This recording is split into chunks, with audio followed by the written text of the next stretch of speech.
Buenas tardes, ¿qué tal? Sean bienvenidos a una nueva edición de Haciendo.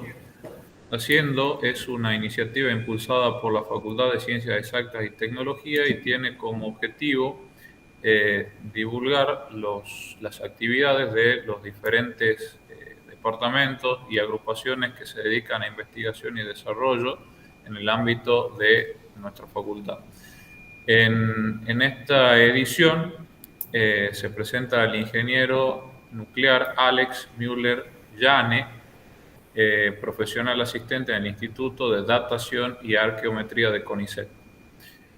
El ingeniero Alex es egresado del Instituto de Tecnología Nuclear Dan Benningson, que depende de la Universidad de San Martín. El mismo tiene actualmente 27 años y está graduado como ingeniero nuclear. El ingeniero comenzó sus estudios en la Facultad de Ciencias Exactas y Tecnología en la carrera de Ingeniería Mecánica y se presentó para el ingreso al instituto, teniendo éxito tanto en su ingreso como en su carrera. ¿Sí? Actualmente se desempeña como profesional asistente en el Consejo Nacional de Investigaciones Científicas y Técnicas en el Centro de Desarrollo Tecnológico General Sabio en la ciudad de Palpalá, en la provincia de Jujuy.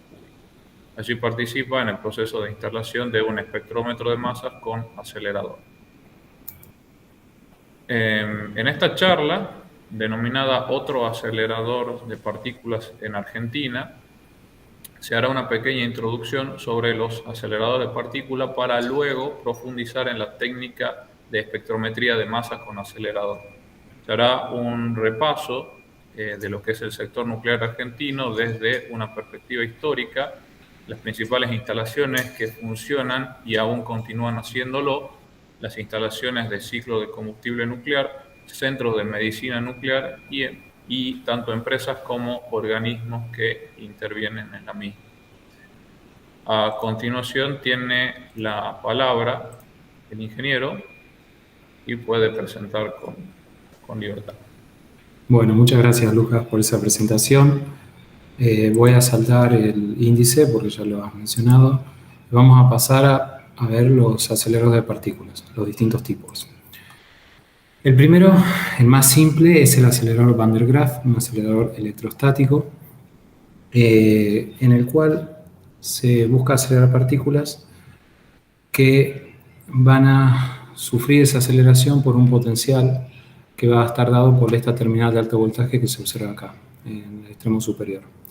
¿Cómo llega esta terminal a tener ese alto voltaje? Es a través de un mecanismo de una polea, una banda, y es unas agujas que están en contacto entre las poleas y la banda, tanto en la polea superior como en la polea inferior. La polea inferior se va a cargar negativamente y las agujas van a transferir carga positiva hacia la banda. La polea va a generar movimiento sin fin, la inferior, tanto la inferior como la superior, y estas cargas positivas se van a depositar en la polea superior, que a través de contacto las termina acumulando en la terminal de alto voltaje que rodea la polea. ¿Cuánta carga puede soportar esta terminal de alto voltaje? Bueno, tiene un límite. En la práctica se han construido aceleradores Van der Graaf con terminales de hasta 10 megavolts. Recordemos que un mega es 1 por 10 a la 6. Entonces sería 1.000.000 de volts. Bueno, el límite está dado por la ruptura eléctrica. Se van a producir descargas, se producen comúnmente descargas cuando uno intenta superar el límite. Para llevarlo al potencial a lo más alto que se pueda, se utilizan presiones de hasta 10 atmósferas de gas. En la práctica se usa hexafluoruro de azufre, entre otros. Bueno, el hexafluoruro de azufre es el que vamos a usar nosotros acá, por eso lo menciono. Otro tipo de acelerador es el acelerador lineal, que acá vemos esquemáticamente con distintos colores. El color rojo marca el positivo y el color azul el negativo. Entonces vemos que este acelerador está por acelerar una partícula con carga positiva. Esta partícula, cuando está al principio del acelerador, va a sentir una fuerza de atracción por el sector que tiene el número 1, que tiene carga negativa, y se va a ver atraída hacia él.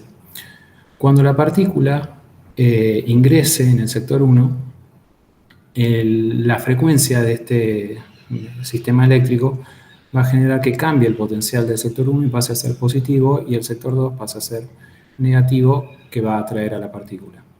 Entonces, a medida que la partícula va avanzando por los distintos sectores, tiene cada vez más velocidad. Y son los sectores de longitud variable, de menor a mayor, son cada vez más largos porque la frecuencia es constante. Entonces tiene que pasar la misma cantidad de tiempo en cada uno de estos sectores. Finalmente, vamos a tener al final del acelerador lineal la partícula acelerada, y la limitación de este acelerador está brindada por la longitud del mismo. En la práctica se ha llegado hasta aceleradores del orden de los kilómetros, que tienen una energía de 50 gigaelectronvolt. Recordemos que el giga es 1 por 10 a la 9, y acá aparece la unidad del electronvolt. Un electronvolt es la energía que tiene un electrón cuando se ve sometido a un potencial de 1 volt. El próximo tipo de acelerador que vamos a ver es el ciclotrón. Y para introducirnos en el ciclotrón, he copiado acá la fuerza a la que se ve la ecuación de la fuerza a la que se ve sometida una partícula de carga Q en un campo magnético B cuando tiene una velocidad V minúscula. Las partículas que se quieren acelerar en este ciclotrón se liberan desde una fuente, por eso la letra S de source, fuente en inglés, que se ubica en la mitad del ciclotrón, y se liberan. En la mitad del ciclotrón hay un campo eléctrico, un potencial eléctrico que va a acelerar esta partícula hacia lo que se conoce como la D de arriba, o D1, y cuando la partícula se encuentra dentro de las D, se ve sometida a un potencial magnético constante. Entonces, como el potencial es constante, la fuerza magnética va a ser de sus veces de fuerza centrípeta. Me olvidé de decir que el potencial magnético sale de la hoja o de la pantalla, es perpendicular al desplazamiento de las partículas, entonces, o de la partícula mejor dicho, entonces la fuerza magnética actúa como fuerza centrípeta. Combinando las dos ecuaciones, la de fuerza magnética y la de fuerza centrípeta, obtenemos que el radio que va a describir la partícula en su movimiento tiene la siguiente forma: es proporcional a la masa y a la velocidad de la partícula, e inversamente proporcional al campo magnético y a la carga. Como el campo magnético en el ciclotrón va a ser constante, la masa vamos a suponer que es constante y la carga de la partícula es constante, el radio de la circunferencia que va a ser la trayectoria de la partícula va a depender solamente de la velocidad de la partícula. Entonces, cuando la partícula termine la primera semicircunferencia y se acelere nuevamente por el potencial eléctrico que ha invertido su polaridad, va a tener una velocidad mayor cuando ingrese a la D inferior, y por ende va a tener una trayectoria de radio mayor. Entonces la partícula va a ir acelerándose cada vez que pasa por el medio y transitando por semicircunferencias cada vez mayores hasta que sale despedida del ciclotrón con la velocidad máxima que podría alcanzar. En la práctica se han alcanzado energías de 1 gigaelectronvolt para los ciclotrones. El último acelerador de partículas que vamos a ver es el sincrotrón. Este es el más fabuloso, el más grande que se ha construido. El colisionador del CERN, que queda en Ginebra, Suiza, tiene kilómetros de diámetro, 27 kilómetros de diámetro. Y en este tipo de aceleradores las partículas transitan por una trayectoria que es circunferencial en partes, y en partes son líneas rectas. Las líneas rectas que se observan es cuando se producen aceleraciones por potencial eléctrico, y las curvas, los pedazos de circunferencia, son cuando se curva la partícula con potencial magnético. El radio de todas las curvas es el mismo, porque transita una y otra vez la misma trayectoria, solo que lo hace cada vez con una velocidad mayor. Entonces, para que pueda contenerse la partícula en esa trayectoria, tiene que ser cada vez más grande el campo magnético. Y cuanto más grande sea el tamaño del sincrotrón, mayor será la energía que alcanza la partícula. El CERN es el más grande del mundo. Bueno, ahora vamos a ver los tipos de aceleradores, o mejor dicho, el tipo de acelerador que se utiliza para hacer espectrometría de masa con acelerador, que es lo que pretendemos hacer en un futuro acá en la provincia de Jujuy. Previo a eso, voy a hablar un poquito sobre los radioisótopos para que se entienda por qué se quiere hacer espectrometría de masa. Radioisótopos e isótopos en general. Estos 4 carbonos que vemos acá son isótopos. El carbono 11, el carbono 12, el carbono 13 y el carbono 14. Son isótopos porque comparten su número atómico, tienen la misma cantidad de protones, todos tienen 6 protones. Lo que los diferencia es la cantidad de neutrones en su átomo. El carbono 11 tiene 5, el carbono 12 tiene 6 y el carbono 14 tiene 8. Los que se observan con color negro son los estables, el carbono 12 y el 13. El carbono 12 es el más abundante, es casi todo el carbono que hay en el mundo, es más del 98% del carbono que hay en el mundo. Y el carbono 11 y el carbono 14 son inestables, son radioactivos, decaen. No pasan toda su vida siendo carbono 11 y carbono 14. Por ejemplo, si yo tengo 1.000.000 de átomos de carbono 11 y dejo pasar un tiempo que se conoce como semiperíodo de desintegración, que para el caso del carbono 11 es de 20 minutos, cuando los voy a ver a los 20 minutos probablemente haya 500.000 de átomos, más o menos. Se lo ve ahí pintado en color verde por el tipo de desintegración. El carbono 11 decae con desintegración beta más, entonces deja de ser carbono 11 para ser boro 11. El carbono celeste, el carbono 14 que se ve en celeste tiene un tipo de desintegración que se conoce como beta menos, deja de ser carbono 14 y pasa a ser nitrógeno 14. También difieren en los periodos. El semiperiodo de desintegración del carbono 14 es de casi 6.000 años. Bueno, dicho esto, vamos a ver el tipo de acelerador que se va a usar para espectrometría de masa con acelerador. Este acelerador se conoce como tándem porque acelera las partículas en 2 partes. La palabra tándem se asocia con situaciones u objetos que tienen 2 partes. Por ejemplo, una bicicleta tándem es para 2 personas.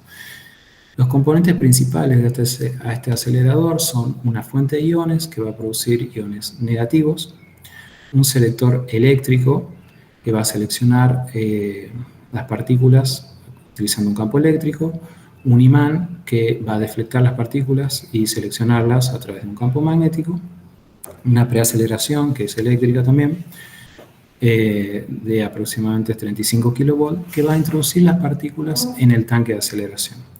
El tanque de aceleración en el medio tiene un terminal que se carga, como en el caso del acelerador Van der Graaf que ya vimos, y puede tener más o menos 10 megavoltios.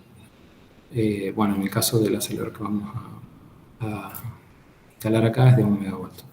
Mejor con 1. Vamos a suponer que el terminal tiene 1 megavoltio de potencial.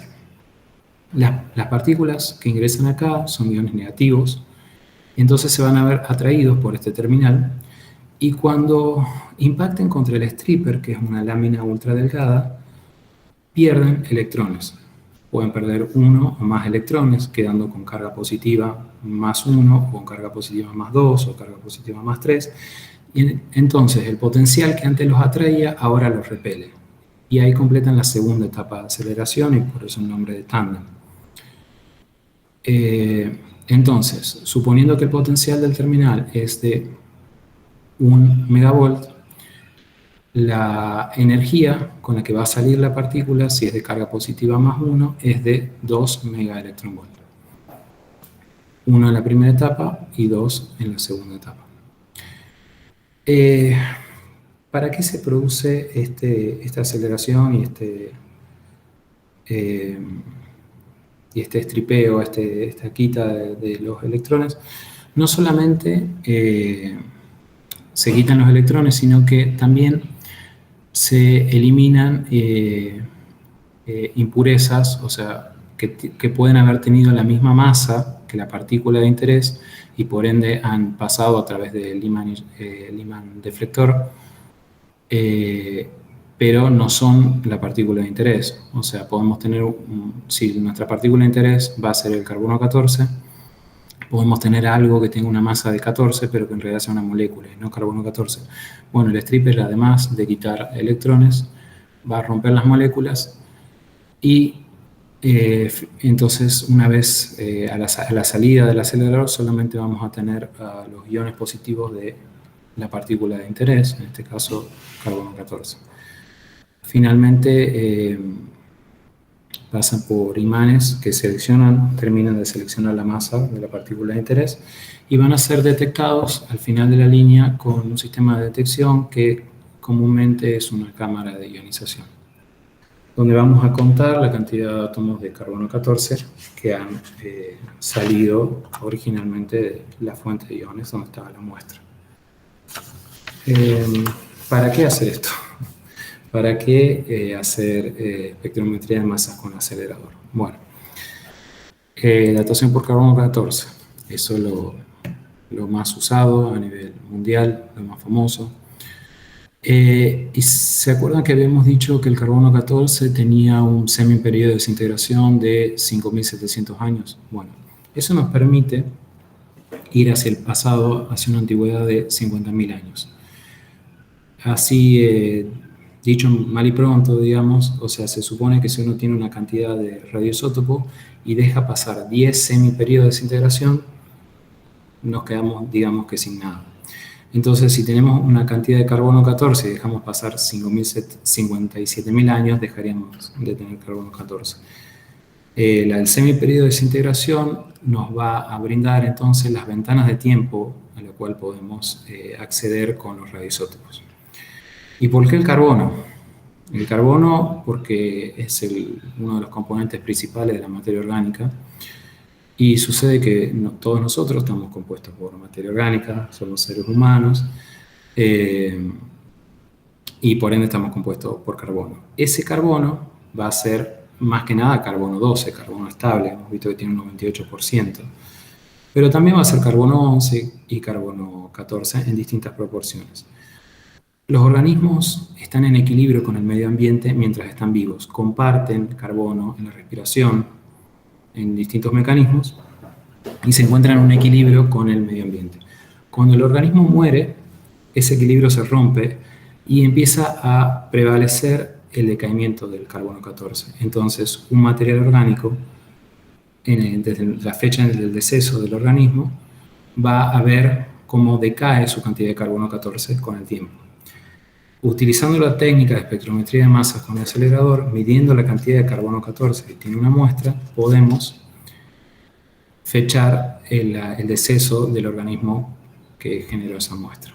Esa muestra puede ser proveniente de plantas o animales. Si esas plantas o animales, o bueno, restos de plantas o animales, madera, polen, hueso, fibras, animales, provienen de algún uso que haya hecho el ser humano en el pasado de eso, se consideran restos arqueológicos, si no serán restos paleontológicos o de otra disciplina.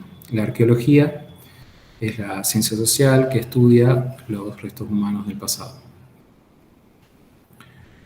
Eso es uno de los grandes usos que tiene la técnica de espectrometría de masa con acelerador a nivel mundial. Otro uso, por ejemplo, es la interpretación del cambio climático a través del estudio del espesor de los anillos de los árboles, que año a año cada árbol genera un nuevo anillo. Entonces se puede observar cómo fue, se puede no observar, se puede tratar de interpretar los cambios climáticos, si hubo más lluvia o menos lluvia, a través del espesor de los anillos de los árboles. Y para determinar cuándo ocurrió dicho cambio, se puede utilizar la técnica de carbono 14 en la muestra de madera proveniente de ese árbol.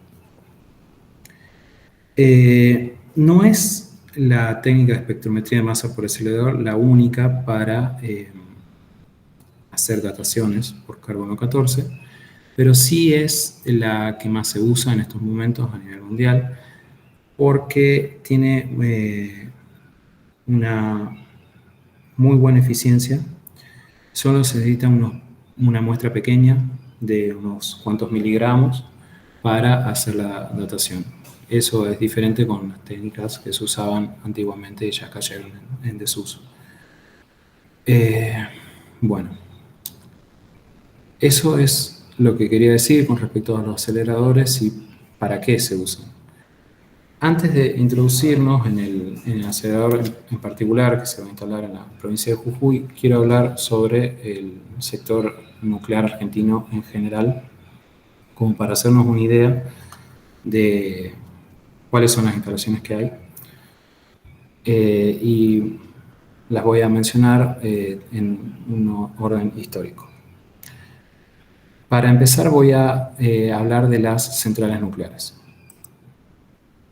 Las centrales nucleares, ¿por qué? Porque el principal uso que se le da a la energía nuclear a nivel mundial de las técnicas nucleares es para producir energía eléctrica. Y nuestro país no está exento de eso, tiene centrales de generación de potencia que se conocen como centrales nucleoeléctricas, que son centrales térmicas, que utilizan la energía que se produce cuando fisionan los átomos de uranio. Bueno, en general la energía nuclear se produce cuando se dividen núcleos atómicos pesados. En Argentina se hace con reactores que funcionan con base de uranio. El calor que genera la fisión de los átomos de uranio va a calentar agua que funciona como refrigerante. Esa agua, con la energía adquirida, va a poner en funcionamiento turbinas de vapor que van a generar energía eléctrica. Ese es más o menos rápidamente el principio de funcionamiento de una central nuclear. Entonces, una central nuclear es una central termoeléctrica. La primera central con la que contó el país y con la que continúa contando es Atucha 1, se ubica a orillas del río Paraná, en la localidad de Lima, en la provincia de Buenos Aires. Es una central de diseño alemán, de la fábrica Siemens, y produce nominalmente 362 megavatios eléctricos. Para producir esa cantidad de energía eléctrica es necesaria mucha más potencia térmica por cuestión de eficiencia y del orden de los 1000 megawatts térmicos. Funciona con uranio levemente enriquecido. En sus orígenes, en el año 1974, cuando se puso en marcha, funcionaba con uranio natural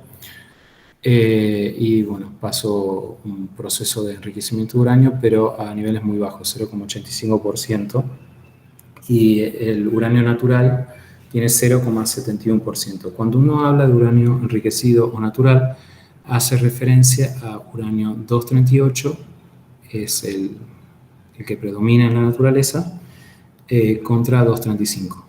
Entonces, la cantidad de uranio 235 del combustible nuclear que utiliza Atucha es de 0,85%. Si fuera de uranio natural sería de 0,71%. El moderador es agua pesada, porque los reactores de uranio natural funcionan con agua pesada. Eso significa que el protón, o sea, el átomo de hidrógeno que compone la molécula de agua, en el caso del moderador y refrigerante de las centrales nucleares de Argentina, está reemplazado por un deuterio. El proceso de enriquecimiento del agua para obtener agua pesada se hace también de manera local, se hace planta industrial de agua pesada que queda en la localidad de Arroyito, en la provincia de Neuquén. Bueno, fue un hito histórico para el país poner en marcha esta central nuclear porque fue la primera central de potencia en toda América Latina. Posterior a la puesta en funcionamiento de Atucha 1, se puso en marcha la central nuclear de Embalse, que queda a orillas del embalse Río Tercero, en Córdoba. Estamos viendo que ambas quedan a orillas de masas de agua, y es porque se utiliza como refrigerante la masa de agua, tanto del río Paraná como del embalse. No, por supuesto, directamente el agua en contacto con el agua de refrigeración de los combustibles, sino a través de sistemas cerrados e independientes. La central nuclear de Embalse se puso en marcha en el año 1984. Cumplió un primer ciclo de operación en 2015 y hubo que hacer lo que hizo la operadora de las centrales nucleares, que se conoce como Nucleareléctrica Argentina Sociedad Anónima, es hacer un proyecto de extensión de vida y la puso de nuevo en funcionamiento en el año 2019. Tiene 30 años más de vida esta central. Es mucho más grande en potencia eléctrica que la central nuclear de Atucha. Son, es aproximadamente el doble. Y también funciona con uranio natural, como Atucha 1 en sus comienzos, y con agua pesada. La diferencia es que el modelo, el diseño de esta central es canadiense, no es un recipiente de presión, como es el caso de Atucha 1, sino son tubos de presión. Se conoce como central CANDU, que son siglas de Canadian Deuterium Uranium.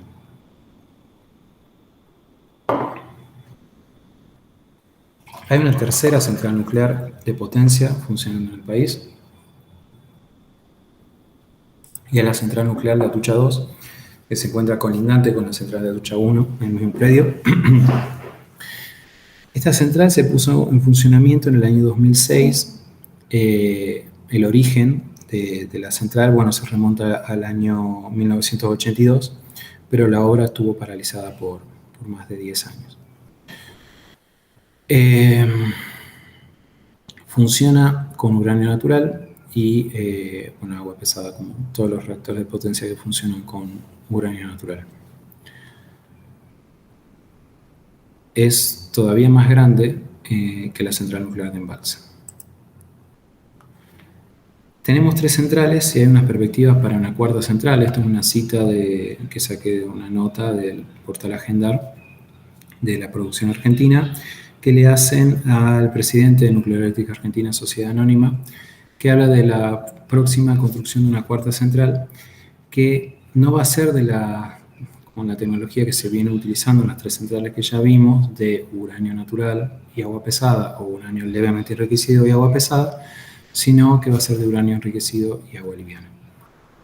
Y se prevé a futuro una quinta central que se conoce con el nombre de Proyecto Nacional, que es así, sigue con la línea de las que vimos recién. Es auspicioso el futuro del sector nuclear argentino si uno considera que están en funcionamiento las centrales y se prevé una nueva central de potencia para el país. Vamos a ver otros tipos de reactores nucleares, que son los reactores nucleares de investigación. Perdón, me salté una parte. Vamos a ver la provisión de uranio. Las 3 centrales de potencia consumen 250 toneladas de uranio al año.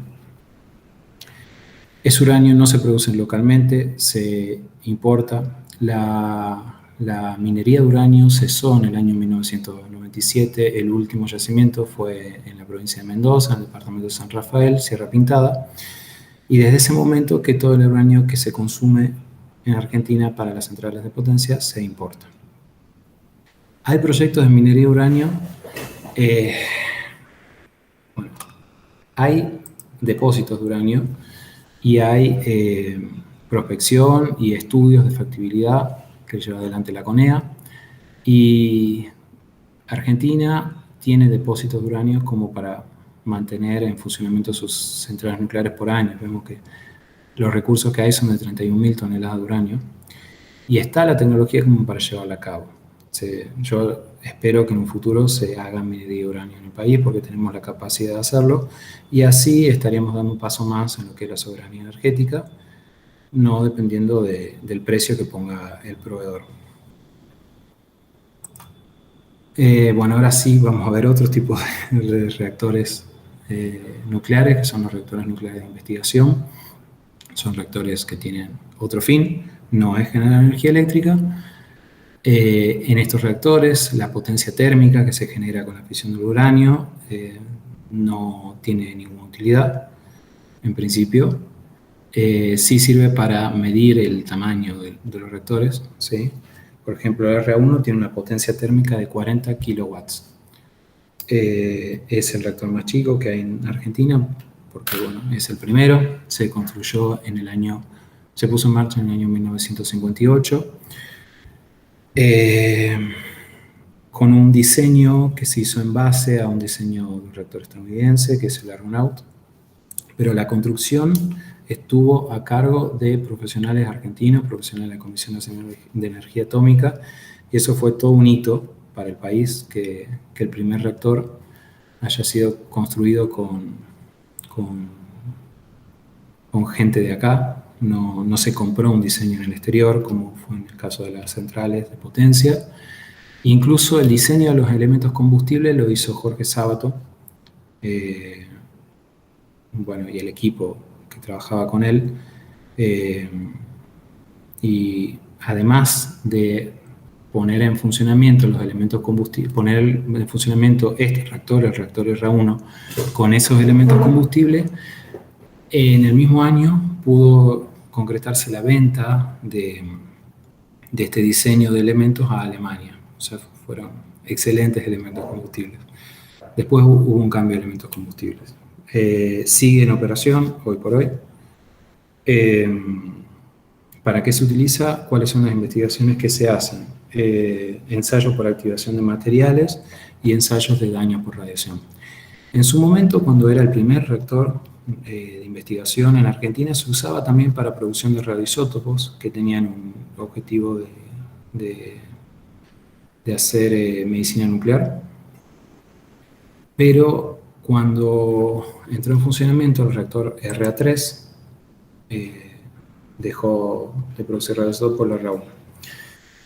¿Para qué se construyó el R3? Bueno, para producir esos radioisótopos que el R1 no podía producir, no podía satisfacer la demanda del mercado local, y llegó a producir el reactor argentino 3 el 100% de los radioisótopos que se consumían en el país, en el año 1967, cuando se puso en marcha.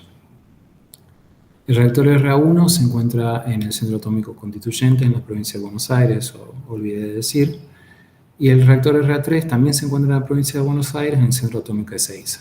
En el Centro Atómico de Ezeiza, donde yo estudié, lo conozco al rector, al otro también. Por ejemplo, esto que se observa acá es un salvavidas, o sea, parece un salvavidas y es un salvavidas, porque es un reactor de pileta abierta, o sea, si uno se asoma por aquí puede observar la pileta donde se encuentra el moderador y refrigerante, y abajo de eso los elementos combustibles sumergidos en ese moderador y refrigerante. La potencia térmica que alcanzó después de que se hizo un elevamiento de potencia que se hizo en el año 2003 es de 10 megawatts. O sea que estamos viendo que es mucho más grande que el RA1, que tenía unos cuantos kilowatts de potencia. Aún así, no alcanza para producir la demanda de radioisótopos local. Y ya vamos a ver cuál es el proyecto que viene a suplir con esa falencia. El último reactor que vamos a ver es el RA6, que se encuentra en el Centro Atómico Bariloche, en la Patagonia, en Río Negro. Se inauguró en el año 1982. Se pensó en un principio como reactor escuela, porque ahí en Bariloche funciona la carrera de Ingeniería Nuclear, pero también con los años ha hecho y continúa haciendo análisis por activación neutrónica, radiografía de neutrones y distintos ensayos, como por ejemplo, ensayos de instrumentación y control. Bueno, lo que es la demanda de radioisótopos a nivel local vendría a suplirse con el nuevo reactor de investigación, el RA10, que como su nombre lo indica va a ser el más grande, triplicará la producción del RA3 y va a permitir exportar radioisótopos a distintos países de América Latina. Además, dentro de este reactor va a funcionar el LAN, el Laboratorio Argentino de Base de Neutrones, que va a permitir realizar va a permitir realizar experimentos con técnicas neutrónicas avanzadas. Además, dentro de este reactor va a funcionar, se van a poder realizar ensayos de elementos combustibles que hoy por hoy se tienen que realizar afuera porque no contamos con la capacidad como país para hacerlo. Vamos a ver cómo va con el tiempo. Voy a saltar lo que es radiación, si no llegamos. Medicina nuclear. Bueno, desde que se puso en marcha el RA1 en 1958, que este país produce y utiliza radioisótopos para medicina nuclear, para hacer distintos diagnósticos, tratamientos. El primer centro de medicina nuclear fue el Hospital de Clínicas San Martín, que depende de la UBA, que es en la ciudad de Buenos Aires. Como estudiante del Benison tuve acceso a sus laboratorios, hicimos prácticas. Y hay distintos centros de medicina nuclear distribuidos a lo largo y ancho del país. Fundación Escuela de Medicina Nuclear en Mendoza, tenemos en Entre Ríos, Bariloche, Buenos Aires y también en Buenos Aires.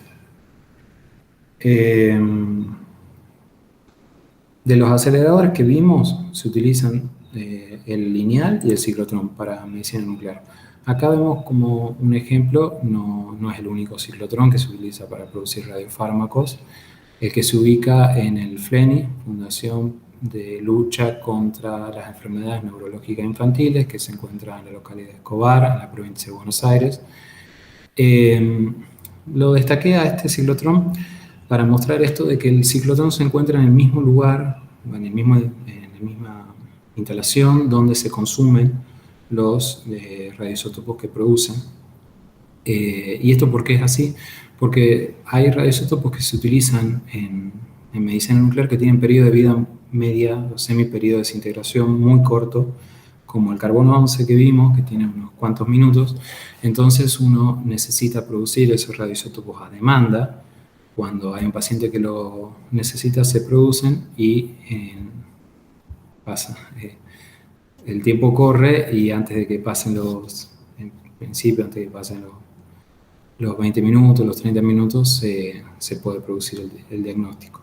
Distinto sería si uno produce en un ciclotrón o un reactor el radioisótopo y tiene que llegar al hospital, que puede demorar horas, días. Se producen, por ejemplo, en Ezeiza, Fluor 18, otro radioisótopo, y bueno, ese tiene un periodo de vida media más largo y sí llega a los hospitales. Otro acelerador que se usa en medicina nuclear es el acelerador lineal. La foto esta que vemos acá es de un centro de medicina nuclear inaugurado hace poco en la Patagonia, el Centro de Medicina Nuclear Patagonia Austral. El acelerador lineal en medicina nuclear se utiliza para producir rayos X que se obtienen acelerando electrones, y los rayos X van a tener energías del orden de los 10 megaelectronvolt. También se pueden utilizar los electrones directamente. El principal uso de mejor dicho, de los aceleradores lineales en medicina nuclear, el único, es para hacer radioterapia, para hacer tratamientos contra el cáncer. Bueno, ahora veamos dos aceleradores nucleares que funcionan en Argentina en estos momentos. El primero es el acelerador TANDAR, el tándem argentino, que está en marcha desde el año 1984. Es un acelerador de 20 megavolt, un acelerador grande, cuanto a la diferencia de potencial y en cuanto a tamaño, tiene 72 metros de altura, es una torre bastante imponente que queda en el Centro Atómico Constituyentes. Y se utiliza para hacer estudios de resistencia de los paneles solares a lo que serían las irradiaciones que van a sufrir cuando se encuentren en la atmósfera, o sea, los paneles solares de los satélites, que a su vez esos mismos paneles solares se han fabricado los de los satélites argentinos en el Centro Atómico Constituyentes. Otros estudios que se hacen en el Tandar, son micromaquinado de piezas y estudio de composiciones ambientales con la técnica PIX, que es una técnica donde la muestra, puede ser una muestra de planta, a la muestra se le impacta con partículas cargadas con energía que van a generar que esa muestra irradie rayos X. Esos rayos X se miden y así, sabiendo la energía de los rayos X, se puede determinar cuáles son las partículas que componen la muestra originalmente. Otro acelerador que se encuentra funcionando en Argentina está en Ezeiza. Lo voy a ir a visitar la semana que viene porque trabajamos en conjunto con el grupo del Centro de Espectrometría de Masa con Acelerador. Es un acelerador más chico de 8 megavolts y opera desde el año 2002. Este acelerador permite hacer espectrometría de masas con acelerador y ha hecho una datación por carbono 14. La diferencia entre este acelerador y el que se va a instalar en Jujuy es que el de Ezeiza, es mucho más viejo y no tiene la capacidad de hacer una cantidad de muestras lo suficientemente grande como para poder salir a comercializar el servicio de datación de carbono 14. Tiene la capacidad de hacer la datación, pero de una manera limitada si la comparamos con el espectrómetro de masas con acelerador que vamos a instalar acá en la localidad de Palpalá. Entonces, ¿cómo viene el proyecto acá en Jujuy?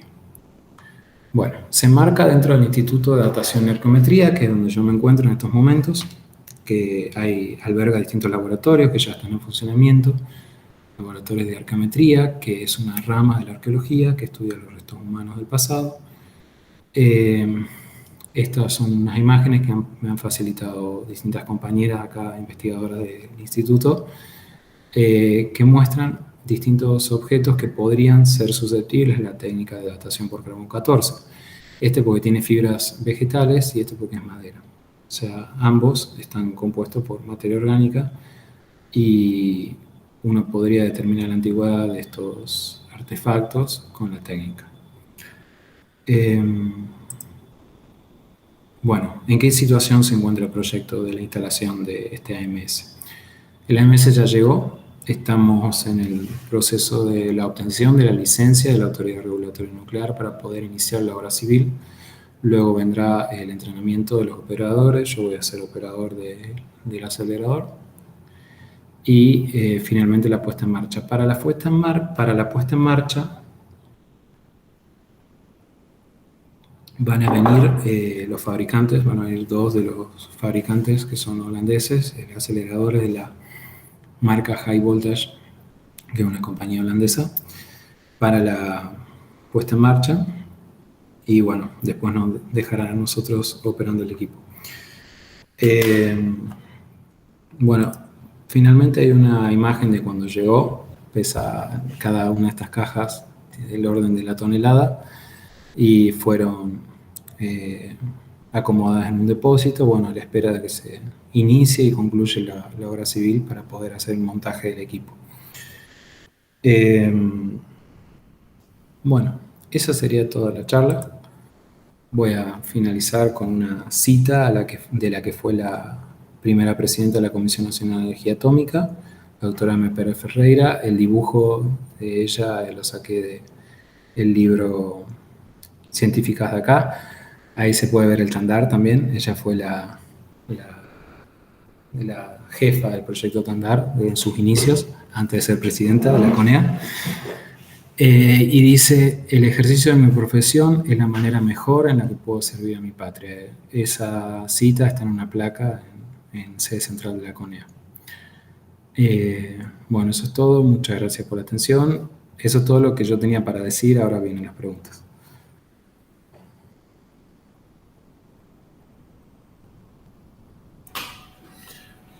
Excelente. Muy bueno, Alex. Muchas gracias por compartirlo con nosotros y por tomarte este tiempo para, bueno, para contarnos un poco de, no solo de tu quehacer, sino también un poco de historia, ¿no? ¿Alguien tiene alguna pregunta para hacer con inquietud?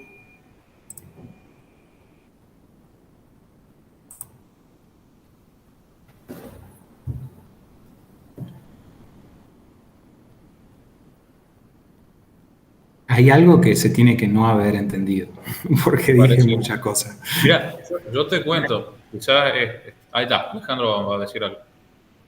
Buenas tardes, Ale. Yo te quería consultar sobre cuándo crees que va a estar en operación. La verdad te pido disculpas, no sé si lo dijiste en la presentación. No lo dije. ¿Cuándo crees que...? Bueno, la obra civil,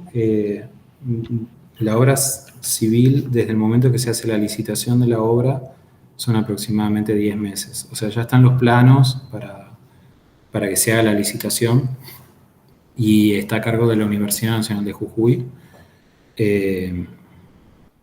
O sea, por lo menos un año para que se ponga en marcha. Desde estos momentos. Claro. Gracias. No, gracias por la pregunta.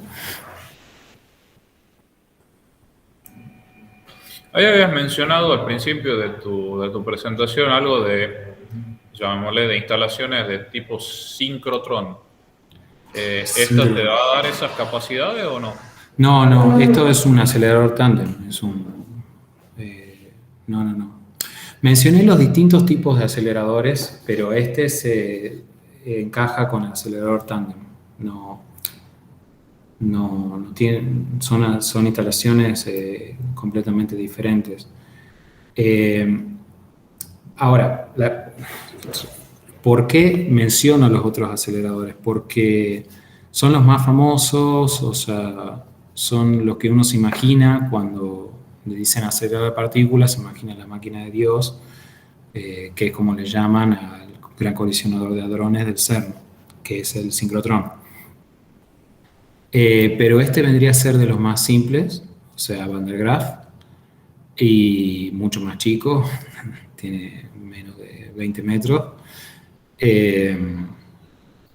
Y no es sincrotrón. O sea, además en el sincrotrón la partícula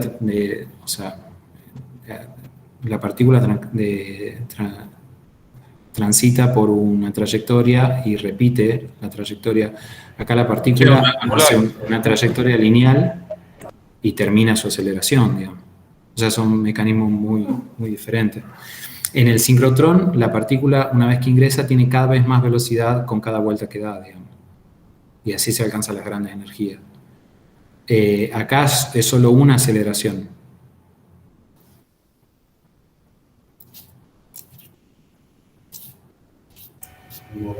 Perfecto. Acá te pregunta Ruarte Rodolfo, ¿con qué tipo de isótopo trabaja el equipo? Bien, el equipo, yo mencioné el carbono 14, pero tiene la capacidad de trabajar con berilio 10 también y aluminio 26, así como viene de fábrica, y a posterior se le pueden hacer mejoras para trabajar con isótopos pesados, incluso se puede llegar a trabajar con plutonio, uranio, para hacer estudios de otro tipo de estudios ambientales. Y ya no estudios de datación. Pero de entrada, carbono 14, berilio 10, aluminio 26. El berilio 10 y aluminio 26 tienen periodos mucho más largos que el carbono 14. El berilio 10 tiene un semiperiodo de desintegración del orden del 1.000.000 de años. Entonces, esos radioisótopos se utilizan en geología. O sea, es un periodo enorme de tiempo. el que nos permite observar el beridio 10 y el aluminio 26. Periodos que escapan a la existencia humana, digamos. Y están presentes en distintas rocas. En el caso del beridio, sucede que se genera en la roca cuando la roca está expuesta a la radiación cósmica que nos llega a la superficie de la Tierra. Y una vez que se cubre esa roca con otra roca, se deja de producir el beridio 10 y empieza a, bueno, siempre está decayendo, pero se interrumpe ese equilibrio de producción y destrucción del beridio 10 y deja de, una vez que se rompe el equilibrio, empieza a predominar el decaimiento, entonces hay cada vez menos beridio 10. Entonces, viendo la cantidad de beridio 10 que tiene una roca, se podría estimar la antigüedad de la formación geológica. Hola, Miguel. Hola, Alex, ¿cómo estás? Bien. Sí, te quería preguntar, muy bueno, ¿no? Lo que dijiste, que te quería preguntar, creo que le puede interesar a la gente aquí también, es, aparte de vos que vas a ser operador de la AMS, ¿cuánta gente más se estima que haga falta para la operación y para la prestación de servicio? Bien. Bueno, hace falta un oficial de radioprotección y un electrónico de mínima. Eso el plantel básico. Pero, bueno, este equipo tiene la capacidad de funcionar las 24 horas del día, entonces podría triplicar el plantel en una situación en la que haya mucha demanda de fechados radiocarbónicos y, bueno, lo que yo mencioné por 3. O más, digamos, para 3, 4, digamos. Claro, 3 turnos. Sí. ¿Y más o menos qué capacidad de ensayos podría llegar a tener en un servicio continuo como el que contás? Creo que se pueden cargar 40 muestras en simultáneo.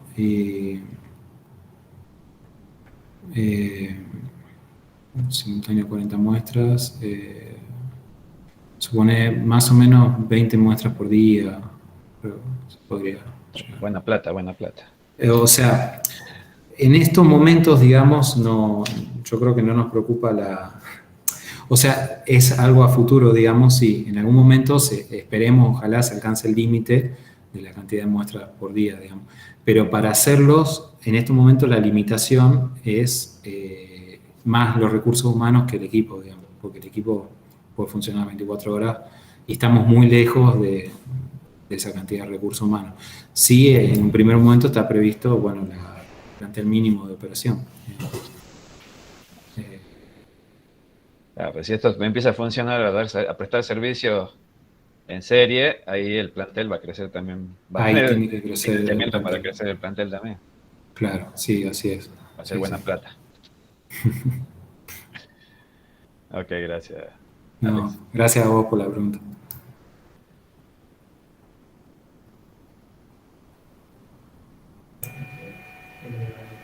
Bueno, si no nadie va a consultar nada más, entonces, bueno, damos por finalizada la presentación. Muchas gracias, Alex, por tu tiempo, por compartir parte de tu trabajo con nosotros, tu trayectoria también. Bueno, muchas gracias al público también por tomarse su tiempo para escucharlo. Muchas gracias a la Cátedra de Mediciones Térmicas, que organizó una parte importante de esta reunión, y obviamente también al Departamento de Ingeniería Mecánica de la Facultad de Ciencias Exactas. Así que bueno, sin más, nos despedimos. Muchas gracias y hasta pronto. Chao, gracias. Muchas gracias.